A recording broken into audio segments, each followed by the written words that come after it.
Hello po sa lahat po ng mga Barda fans at sa lahat ng mga sumusuporta at nagmamahal kay Miss Barbie Fortesa and Mr. David Licauco. Dahil isa na naman tong revelasyon kung saan sila po ay nagkamali. Nagkamali ang mga bashers sa kanilang sinasabing si Mr. David daw di umano ay may kasama or may kakatagpuin ngayong Holy Week. Yun yung pag-uusapan natin maya-maya lang. But before that, if you haven't subscribed yet to my YouTube channel, please don't forget to like, share, and subscribe at hit mo na rin ang notification bell for more showbiz updates. So bago tayo of course magpatuloy sa ating updates for today's video, nais ko pong pasalamatan kayo for always watching and trusting this channel. Thank you so much sa inyong laging panonood at palagi ang pagsubaybay sa mga updates po natin.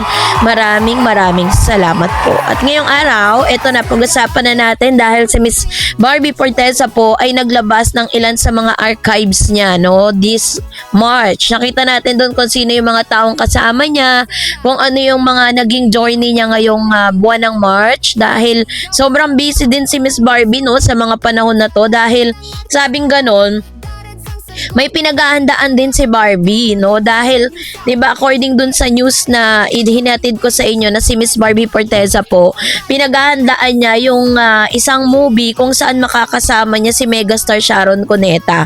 Siya po yung napili na para magkaroon ng kolaborasyon si Miss Sharon and Miss Barbie Fortesa. So blessed naman si Miss Barbie as of this moment dahil talaga namang hindi na uubusan ng proyekto ang isang Barbie. Sa part naman po ni David Licauco, ang talagang focus niya po ngayon yung kanyang pagiging isang atleta.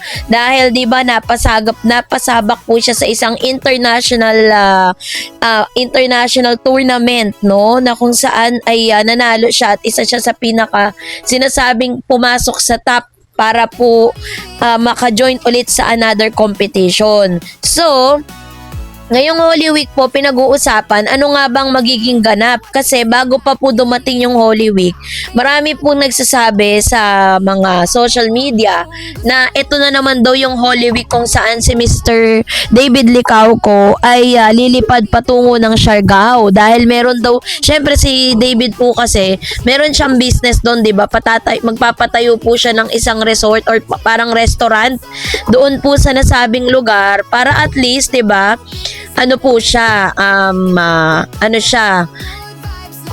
nakikita niya kasi na talagang this is gonna be the best spot para po siya po ay magpatayo doon dahil syempre parang ang dami na ng tao ng Boracay dati talaga kasi ang destination talaga, summer destination of the Philippines is Boracay. Ngayon parang nagiging Siargao na, mas pinapaganda at mas ine-enhance nila yung ating pong isa sa mga magandang destination place which is yung Siargao. According to Mr. David Licauco ay nagpapagawa na po siya doon para magpatayo ng sarili niyang business doon.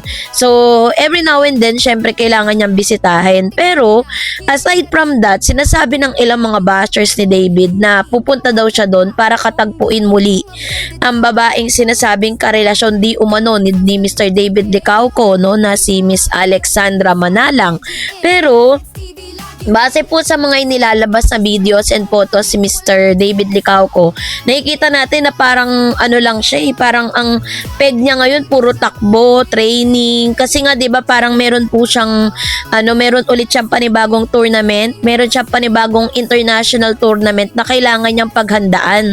And then aside from that, of course, bago ang bakasyon is nagkaroon pa siya, tinapos niya muna yung kanyang mga tapings, ganun sa Never Say Die, yung mga endorsement niya. Kailangan wala siya may iwan. Pero sa kanyang bakasyon, kitang-kita natin na mas pinagtuunan ni Mr. David Licauco yung kanyang training. Which means, ito po ay nagde-debunk dun sa usapin na siya'y makikipagkita di umano sa kanyang rumored girlfriend na si Miss Alexandra Manalang. Wala talagang Alexandra na talagang lumulutang sa love life ni Mr. David kasi baka parang ngayon pa lang, 'di ba? Kung dati po talagang pinagdidiinan ng mga bashers na si Alex daw ang pinunta ni David sa Siargao. Pero ngayon, kitang-kita natin na puro takbo, training, talagang doon binubuhos ni Mr. David Licauco yung kanyang yung kanyang oras, 'di ba? Kaya naman na doon niya inespend yung kanyang Holy Week, yung kanyang holiday weeks. See, it's a long weekend from Thursday, Friday, Saturday, tapos Sunday. Tapos sa Monday is a regular day kung saan babalik na sa normal. Tapos, isa rin sa mga lilinawin nating issue patungkol kay Miss Barbie. May mga nagko-comment kasi sa comment section natin na si Barbie daw ang jowa ay walang iba kundi si Mr. Alden Richards daw. Nakakatawa na lang talaga, no? Kasi si Alden at si Miss Barbie kasi parang nagsimula silang maging close nung sila po ay naging co-actor doon po sa kanilang serye na Pulang Araw, 'di ba? Parang naging mas close sila doon, tapos pares pa silang taga Laguna, na pare silang pag sa mga jogging time talagang magkasama sila palagi ni David, 'di ba? Ay ni Mr. Alden Richards. So hindi po 'yun ang batayan para masabi nating may relasyon sila. Tinatawanan nga lang ni Barbie at ni Alden Richards yun. Pero kung magiging makatotohanan 'yun, why not? Single naman si Barbie, single din si Alden, 'di ba? Pero sa tingin ko kasi parang friendship talaga yung may offer nila sa isa't isa. Number one, ang layo ng age nilang dalawa para silang magkuya pag magkasama sila, 'di ba? Kaya hindi mo talaga paghihinalaan na sila magjowa eh. Yun kasi yung usap-usapan ngayon sa social media na bagay na hindi naman or wala naman talagang katotohanan. Kung titignan po natin talagang plainly na magkaibigan lang talaga sila ni Miss Barbie.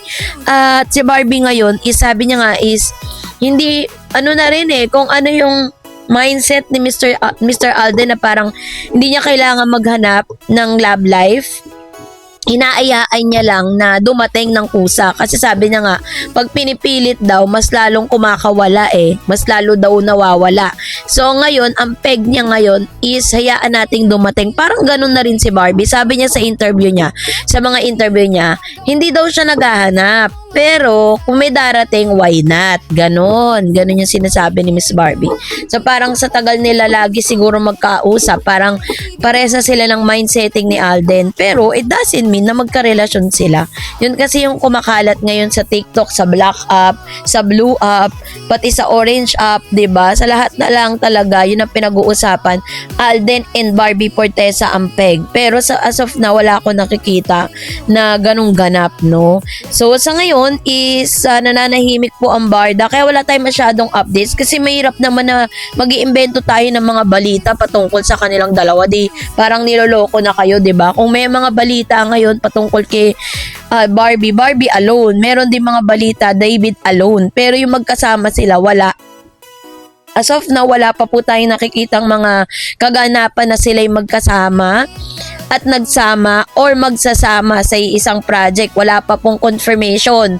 Pero according po sa mga chika at sa mga usap-usapan sa SOCMED, that this year is tutuparin ng GMA ang kanilang pangako sa mga Barda fans na magkakaroon ng comeback si Barbie at si David.